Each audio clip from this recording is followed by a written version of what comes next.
Hello दोस्तों, कैसे हैं आप सब लोग। मैं उम्मीद करता हूँ सब लोग बहुत ही अच्छे होंगे, बहुत ही अच्छी तरीके से पढ़ाई कर रहे होंगे। एक बार फिर से आपका हमारे यूट्यूब चैनल मैथ साइंस वाला में स्वागत है। आज की इस प्यारे से वीडियो में मैं बताऊंगा जो हमारा एक चैप्टर है यूपी बोर्ड क्लास 10 साइंस में फिजिक्स का जो एक तीसरा चैप्टर है जिसका नाम है विद्युत धारा, जिसे इंग्लिश में हम इलेक्ट्रिसिटी कहते हैं। उस चैप्टर से रिलेटेड यह टॉपिक है और जो बहुत ही इंपॉर्टेंट टॉपिक है, क्योंकि यह जो उस चैप्टर को जब हम पढ़ते हैं तो ये टॉपिक हर एक टॉपिक्स में आते हैं। ठीक है, तो इनको जानना है कि तो स्टार्ट करते हैं। देखो, अगर चैनल पर नए तो चैनल को सब्सक्राइब कीजिएगा और वीडियो अच्छा लगे तो वीडियो को लाइक कीजिए। वीडियो को पूरा जरूर देखो। मैं बात कर रहा हूँ विद्युत धारा चैप्टर की। किसका? विद्युत धारा। ठीक है, विद्युत धारा ये हमारा फिजिक्स का तीसरा अध्याय है। ठीक है, तीसरा अध्याय है। इसमें पढ़ेंगे ये हमारा अवयव। ठीक है, ये हमारा है प्रतीक। ठीक है, प्रतीक। ठीक है, प्रतीक। तो जब हम विद्युत धारा चैप्टर पढ़ रहे होते हैं, जब हम विद्युत परिपथ आरेख को खींचते हैं ना, तो उसमें कुछ इस तरीके से देखो, ये हमारा जो ये आपको पूरा डायग्राम दिख रहा है, ये हमारा है विद्युत परिपथ। ठीक है, परिपथ आरेख। ठीक है, तो ये जो पूरा आपको डायग्राम दिख रहा है ये हमारा विद्युत परिपथ आरेख, इसको हम पूरा कहते हैं विद्युत परिपथ आरेख। तो आप जब इस तरीके के आरेख खींचेंगे, बोर्ड एग्जाम में इस तरीके से आरेख को खींचने के लिए आता है। तो जब आप आरेख को खींचते हैं तो ये आते हैं, ये सब आते हैं। तो ये है क्या, ये क्या है, ये क्या है, ये क्या है, ये क्या है, ये क्या है, ये क्या है, ये भी जानना बहुत ही इंपॉर्टेंट होता है। ठीक है, जैसे जब हम वायरिंग अपने घर में करवाते हैं तो तरह तरह के एलिमेंट्स, तरह तरह के चीज़ लगते हैं। बल्ब हुआ, वायर हुआ। ठीक है, तो उसको जब हम साइंस के भाषा में पढ़ेंगे तो उसको किस तरीके से संकेत किया जाता है। ठीक है, संकेत कैसे हम करेंगे। ठीक है, तो देखो, तो ये जो हमारा आरेख है ना, आरेख है, ये जो आपको ये वाला सिंबल दिख रहा है, इसे हम कहते हैं क्या? इसे हम कहते हैं अमीटर। क्या कहते हैं? अमीटर। अमीटर कहते हैं। ठीक है, पहले आपको यहाँ पर बता देता हूँ, यह हमारा जो विद्युत सेल है ना, विद्युत सेल, जब हम किसी भी इलेक्ट्रिक चीज़ बना रहे होते हैं तो उसमें हम सेल का यूज करते हैं, विद्युत सेल। तो सेल का संकेत कुछ इस तरीके से होता है। मैं यहाँ पर बना के आपको हर एक का डायग्राम यहाँ पर बना के दिखाऊंगा।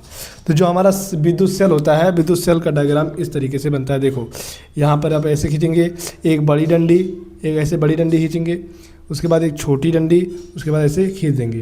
तो यहाँ इधर हो जाएगा प्लस, जिधर बड़ी डंडी होगी उधर प्लस होगा और जिधर छोटी डंडी होगी उधर माइनस होगा। तो ये जो पूरा है ये हमारा विद्युत सेल का संकेत है। ठीक है, इस तरीके से विद्युत सेल को संकेत किया जाता है। ठीक है, जब इस तरीके के हम कई सेल को आपस में जोड़ देते हैं तो हमारा बनता है क्या? विद्युत बैटरी, जिसे हम बैटरी कहते हैं। तो बैटरी का कैसे होता है? तो बैटरी का कुछ आप यहाँ पर देख सकते हैं। जब हम 2 या 3 सेलों को आपस में जोड़ते हैं तो बैटरी का रूप ले लेता है। तो कुछ यही नहीं करना होता है, बस यहाँ पर क्या हो जाता है, जैसे विद्युत सेल था, अब इधर हम एक सेल और जोड़ दिए, ये बड़ी डंडी, ये छोटी डंडी, फिर ये बड़ी डंडी, ये बड़ी डंडी, फिर छोटी डंडी। तो ये हमारा हो गया विद्युत सेल। ठीक है, ये हमारा हो गया विद्युत सेल, नहीं विद्युत बैटरी। ठीक है, विद्युत बैटरी। तो विद्युत बैटरी का संकेत कुछ इस तरीके से होता है। जब हम जब 2 या 2 से अधिक सेलों को आपस में जोड़ देते हैं तो बैटरी बन जाता है। बैटरी का संकेत कुछ इस तरीके से होता है और विद्युत सेल का संकेत कुछ इस तरीके से होता है। आप यहाँ पर देख सकते हैं बैटरी का कुछ इस तरीके से होता है। अब बात करते हैं प्लग कुंजी। जब हम कोई भी इलेक्ट्रिक चीज़ बना रहे होते हैं तो उसमें हम स्विच का, ठीक है, या प्लग कुंजी का उपयोग करते हैं। ठीक है, तो जब हम प्लग कुंजी लगाते हैं तो प्लग कुंजी के द्वारा हम उसको कंट्रोल कर सकते हैं। जैसे ये है ना, इसमें हमने एक बटन है जिसे हम प्लग कुंजी कहते हैं। जब इसको हम ऑफ़ कर देंगे तो ये बंद हो जाएगा, जब इसको ऑन कर देंगे तो खुल जाएगा। सेम उसी तरीके से होता है। तो प्लग कुंजी को इस तरीके से संकेत किया जाता है। ठीक है, तो ये हमारा खुली प्लग कुंजी है और प्लग कुंजी ये भी है, ये हमारा बंद प्लग कुंजी है। ठीक है, तो बंद प्लग कुंजी में ये हमारा बंद प्लग कुंजी है, कुछ इस तरीके से होता है। ठीक है, यहाँ ये हमारा खुला प्लग कुंजी है। जब इसके बीच में हम ऐसे कुंजी लगा देते हैं, ये हमारा कुंजी है। क्या है? कुंजी। तो ये हमारा बंद प्लग कुंजी हो जाता है। ठीक है, तो कुछ इस तरीके से हमारा प्लग कुंजी होता है खुला वाला और कुछ होता है प्लग कुंजी बंद वाला। तो देखो, खुली प्लग कुंजी में विद्युत धारा नहीं बहती है। ठीक है, जब तक प्लग कुंजी खुली होगी विद्युत धारा नहीं बहेगा। बंद प्लग कुंजी में विद्युत धारा बहेगा। ठीक है, तो जब तक ये कुंजी आप नहीं लगाएंगे, ये बिंदु आपको दिख रहा है, तब तक विद्युत धारा नहीं उसमें प्रवाहित होगा। कोई आपको ऐसे डायग्राम बना कर दे दे, यहाँ पर ऐसे बिंदी वाला कुंजी ना लगाए, तो इसमें क्या विद्युत धारा प्रवाहित हो रही है? नहीं। जब तक इसमें हम धारा लगा देंगे तब तक इसमें विद्युत धारा प्रवाहित होने लगती है। ठीक है, तो देखो ये हमारा था कुछ इस तरीके हो गया। और ये हमारा है तार संधि। जब हम दो तारों को आपस में जोड़ते हैं तो उसको किस तरीके से संकेत किया जाता है? तो कुछ इस तरीके से संकेत किया जाता है। एक मिनट। जब हम दो तारों को आपस में जोड़ते हैं तो कुछ इस तरीके से संकेत किया जाता है। ठीक है, ये हमारा एक तार ये हो गया, एक तार ये हो गया। यहाँ पर आपस में क्या हो गया? ये आपस में क्या हो गए? मिल गए। इसी को हम कहते हैं तार संधि। इसे हम कहते हैं तार संधि। ठीक है, ये हमारा तार संधि हो गया, ये हमारा तार संधि हो गया। उसके बाद तार क्रॉसिंग। जब हम कहीं आपस में एक से ज़्यादा वायर को जोड़ रहे होते हैं तो हमें कभी कभी ऐसा होता है कि तार को इस पार से उस पार करते हैं, तो तार को क्रॉस कैसे किया जाता है? ये हमारा है, इसको मिटा देते हैं। ये हमारा एक तार, ठीक है, एक तार है। जब हम एक तार इससे लाएंगे तो ऐसे इसके ऊपर से ऐसे हो जाएगा। ठीक है, ऐसे हो जाएगा, थोड़ा सा टेढ़ा हो जाएगा। तो उसी तरीके से तार संधि होता है। ये हमारा तार संधि, ये हमारा तार क्रॉसिंग है। क्या है? तार क्रॉसिंग। ठीक है, ये हमारा तार क्रॉसिंग है। ठीक है, ये हमारा तार क्रॉसिंग हो गया। ये हमारा है विद्युत बल्ब।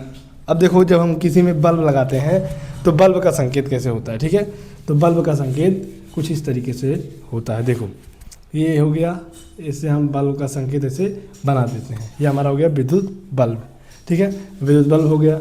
अब बात करते हैं प्रतिरोधक। तो ये हमारा प्रतिरोधक होता है। प्रतिरोधक का चित्र कुछ इस तरीके से होता है, ऐसे ऐसे ऐसे ऐसे ऐसे ऐसे ऐसे प्रतिरोधक। ये हमारा प्रतिरोधक होता है। ठीक है, प्रतिरोधक का चित्र होता है, रोधक, प्रतिरोधक का चित्र हो गया। ठीक है, प्रतिरोधक हो गया। ये हमारा अमीटर। अमीटर को कुछ इस तरीके से प्रदर्शित करते हैं। जब आपको कहीं पर इस तरीके का डायग्राम दिखेगा, ए ऐसे बीच में कुछ इस तरीके से डायग्राम दिखेगा, तो ये समझ जाना ये हमारा होता है अमीटर। क्या होता है? अमीटर होता है। क्या होता है? अमीटर होता है। ठीक है, तो ये हो गया अमीटर। क्या हो गया? अमीटर हो गया। अब बात करते हैं, ये हमारा जो, अब आपको कहीं पर ऐसे हो जाए और गोले में आपको ऐसे वी दिख जाए, ऐसे हो जाए, प्लस दिख जाए, माइनस, तो समझ जाना ये हमारा है वोल्ट मीटर। क्या है? Volt meter. वोल्ट मीटर हो गया। ठीक है, ये हमारा क्या हो गया? Volt meter. ठीक है, तो सभी का मैंने यहाँ इस चित्र में बनाया है वीडियो, मतलब चित्र बनाया है इसमें, आप लोग ध्यान से देखिएगा। देखो यह जो पूरा डायग्राम है इसे हम कहते हैं विद्युत परिपथ। क्या कहते हैं? आरेख कहते हैं। क्या कहते हैं? विद्युत परिपथ आरेख कहते हैं।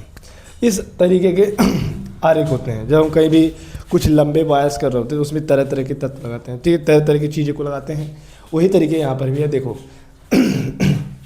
ये आपको जो दिख रहा है क्या है हमारा, मैं आगे बता चुका हूँ, ये हमारा है अमीटर। अमीटर, अमीटर है। पूरे चित्र को क्या कहेंगे? विद्युत परिपथ आरेख। क्या कहेंगे? विद्युत परिपथ। ठीक है, परिपथ आरेख, विद्युत परिपथ आरेख हो गया हमारा। और ये हमारा पूरा डायग्राम विद्युत परिपथ आरेख है। इसमें लगाया है आपको ए जैसा जो सिंबल दिख रहा है, इसे हम कहते हैं अमीटर। जब हम किसी विद्युत परिपथ आरेख में अमीटर को लगाना होता है तो आरेख बनाते समय कुछ इस तरीके से अमीटर का चित्र का प्रयोग करते हैं। ठीक है, अमीटर का काम क्या होता है? यह हमारे धारा को मापता है। क्या करता है? मापता है। ये धारा को मापने का काम करता है अमीटर। ठीक है, ये हो गया अमीटर। अब आपको जो ये इस तरीके से दिख रहा है, मैंने आपको बताया जब एक से ज़्यादा ऐसे दिख रहे हों, ठीक है, जब आप एक ज़्यादा ऐसे दिख रहे हो तो इसे हम क्या कहते हैं? बैटरी कहते हैं। क्या कहते हैं? बैटरी। तो सेम वही है, ये हमारा क्या है? बैटरी है। क्या है? बैटरी। आपको ये जो दिख रहा है क्या हमारा है? ये हमारा है प्लग कुंजी। कैसा कुंजी? खुला कि बंद? ये हमारा प्लग कुंजी, ये हमारा है बंद प्लग कुंजी। बंद प्लग कुंजी, जब ये बिंदी लगी होगी तो बंद, जब नहीं लगा होगा तो खुला। ये हमारा प्लग कुंजी हो गया, ये हमारा बैटरी या मीटर हो गया। ये जो आपको वी जैसा सिंबल दिख रहा है हमारा होता है वोल्ट मीटर। क्या होता है? Volt meter. जब आपको किसी परिपथ आरेख में वोल्ट मीटर लगाना होगा तो जब उसका डायग्राम बनाएंगे तो कुछ इस तरीके से वोल्ट मीटर को प्रदर्शित किया जाता है। ये हमारा जो आपको दिख रहा है ये टेढ़ा टेढ़ा, ये हमारा होता है प्रतिरोधक। क्या होता है? प्रतिरोधक होता है। प्रतिरोधक या प्रतिरोध होता है, इसे हम आर से रिप्रेजेंट करते हैं। ठीक है, तो प्रतिरोध हम क्यों लगाते हैं, प्रतिरोध हम क्यों लगाते हैं? तो देखो, इस पहले तो बात मैं इस आरेख में आपको समझाने के लिए कौन मतलब किसका कैसा सिंबल होता है वो मैं आपको बताने के लिए इस आरेख को बनाया हूँ। अब बताऊंगा प्रतिरोध क्यों लगाते हैं। तो प्रतिरोध क्यों लगाते हैं इसको मैं नेक्स्ट वीडियो में बताऊंगा, क्योंकि ये लंबा टॉपिक है, ठीक है। तो इसमें आप केवल सिंबल समझ लीजिए। ये हमारा प्रतिरोध हो गया। ये आपको जो दिख रहा है थोड़ा सा दिल जैसे, इस तरीके से हमारा जो दिख रहा होता है, इसे हम कहते हैं बल्ब। क्या कहते हैं? बल्ब कहते हैं, ठीक है, बल्ब कहते हैं।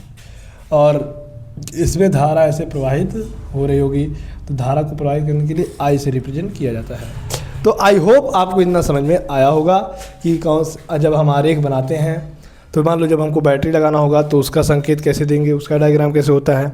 वोल्ट मीटर लगाना होगा तो उसका डायग्राम कैसे होता है। एमीटर लगाना होगा तो उसका डायग्राम कैसे होता है। कुंजी लगाना होगा तो उसका डायग्राम कैसे होता है। बल्ब लगाना होगा तो उसका डायग्राम कैसे होता है। प्रतिरोध लगाना होगा तो उसका डायग्राम कैसे होता है। आई होप आपको इतना समझ में आया होगा। समझ में आया तो वीडियो को लाइक कीजिएगा, चैनल को सब्सक्राइब कीजिएगा। मिलते हैं नेक्स्ट वीडियो में, तब तक के लिए bye bye, love you all, take care.